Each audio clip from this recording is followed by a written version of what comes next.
खबर में आगे बढ़ेंगे। एक बड़ी खबर आपको बता दें नोएडा से, जहां नोएडा सेक्टर 150 में दर्दनाक हादसे को लेकर खबर है। कोहरे की जीरो विजिबिलिटी के चलते यह हादसा हुआ है और रिफ्लेक्टर या कोई दीवार नहीं होने पर कार सीधे तालाब में यहां पर जा गिरी और ऐसे में 27 वर्षीय युवराज की दर्दनाक मौत इस हादसे में हो गई है।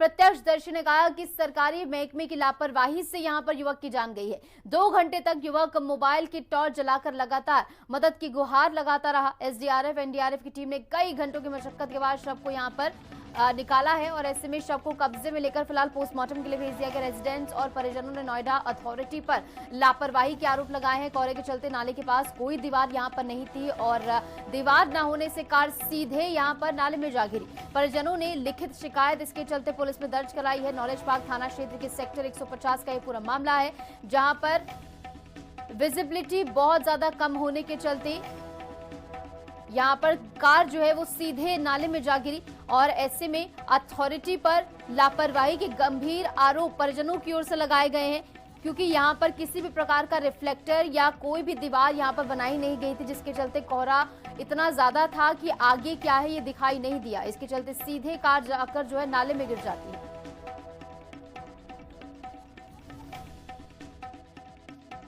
जो गाड़ी एक्सीडेंट हुई है कोहरे में, वो करेक्ट 12 बजे के करीब हुई है।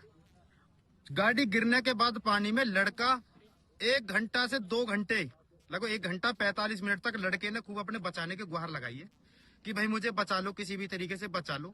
मौके पे पुलिस भी थी एंड एसडीआरएफ भी थी और अग्नि विभाग वाले भी थे, फायर ब्रिगेड वाले भी थे। किसी ने उसकी मदद नहीं करी। बोल रहे थे ठंडा पानी है, हम नहीं जाएंगे अंदर, इसमें सरिया है अंदर, हम नहीं जाएंगे। ठीक है जी। इस मौत का जिम्मेदार सच्चाई बताए तो सरकारी महकमा है। ठीक है जी। जब मैं आया हूँ 1:45 पे यहाँ आया हूँ, मैंने आके देखा है तो एसडीआरएफ वाले सिड्डी पे बैठ के बोल रहे थे कि इसमें ठंडा पानी है, सरिया, हम अंदर नहीं जाएंगे। जो लड़का मुझसे 10 मिनट पहले ही डूबा था, मैं बोला तुम बाहर आओ, मैं जाऊंगा अंदर। वो बाहर आए, मैंने अपने कपड़े उतारे, मैंने कमर पे अपने पर रस्सा बांधा और कम से कम 50 मीटर अंदर गया मैं और कम से कम 30 मिनट मैंने वो लड़का ढूंढा अंदर इस पानी में। रात 1:45 बजे 30 मिनट तक मैंने वो लड़का ढूंढा, ना तो मुझे गाड़ी मिली नहीं मुझे लड़का मिला।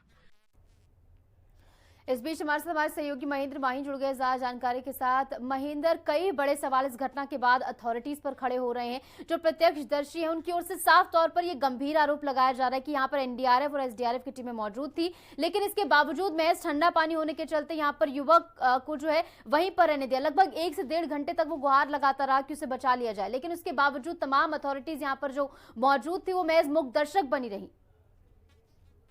बिल्कुल, ये घटना देखिए रूह कपा देने वाली घटना ये साबित हुई है। जिस तरीके से युवराज जो कि 27 साल का था और गुड़गांव के एक एमएनसी कंपनी में जॉब करता था, शुक्रवार देर रात तकरीबन 12 बजे के आसपास सेक्टर 150 जाता है और अपने घर की तरफ मुड़ता है।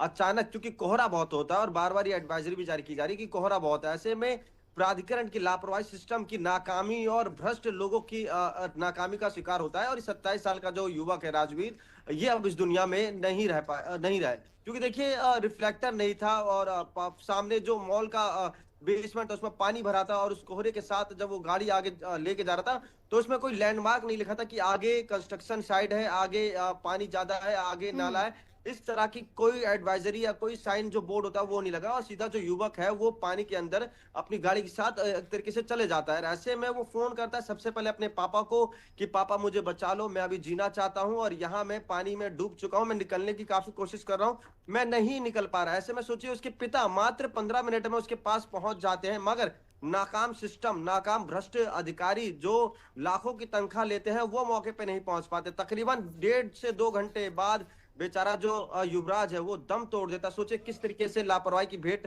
चढ़ा। किसको हम मुजरिम कहें? नोएडा प्राधिकरण को कहें, नोएडा पुलिस को कहें, एसडीआरएफ को कहें, एनडीआरएफ को कहें, सीएफओ को कहें, किसको सिस्टम को लापरवाह कहें कि कैसे एक बच्चा जो कि 27 साल का था, हाल फिलहाल में उसकी शादी हुई है, कैसे तड़प तड़प के उसने अपनी जान गंवा दी केवल नाकारा सिस्टम और भ्रष्ट अधिकारियों के चलते। अगर आप किसी भी जमीन को अपने अंडर लेते हैं, वह कंस्ट्रक्शन चलता है तो आप कम से कम साइन बोर्ड लगाएंगे कि आगे कंस्ट्रक्शन चल रहा है, धीमी गाड़ी चलाइए। आप बोर्ड लगाएंगे कि आगे नाला है और आप गाड़ी धीमी चलाएं। तो इस तरह की कोई जो साइन है वो नहीं दिखाई देता। और ये केवल नोएडा के सेक्टर 150 की घटना नहीं है, पूरे नोएडा और ग्रेटर नोएडा में देखेंगे तो ऐसे आपको लाखों दर्जनों भ्रष्ट सिस्टम की एक लकीरें दिख जाएंगी, जहां लोग अपनी जान गंवाते हैं, आए दिन हादसे होते हैं, आए दिन लोगों की मौत होती है, मगर उसके बावजूद भी जो नकारा सिस्टम है, जो बेईमान अधिकारी हैं, उनके कानों पे कोई जू नहीं रेंगती। सोचिए क्या गुजरी होगी उस बाप पे जिसके सामने उसके बिल्कुल बेटे ने दम महेंद्र, और तोड़ा। मांग अब ये है कि तमाम अधिकारी जो इस दौरान यहाँ पर मौजूद थे उन पर कार्रवाई हो, और इसी के साथ साथ किसकी लापरवाही के चलते यहाँ पर ना तो रिफ्लेक्टर थे ना दीवार थी, उन पर भी कार्रवाई होनी चाहिए। तमाम अधिकारी जो इस पर शामिल हो सकते हैं। फिलहाल बहुत बहुत शुक्रिया, आप जुड़े हमारे साथ, तमाम जानकारी आपने साझा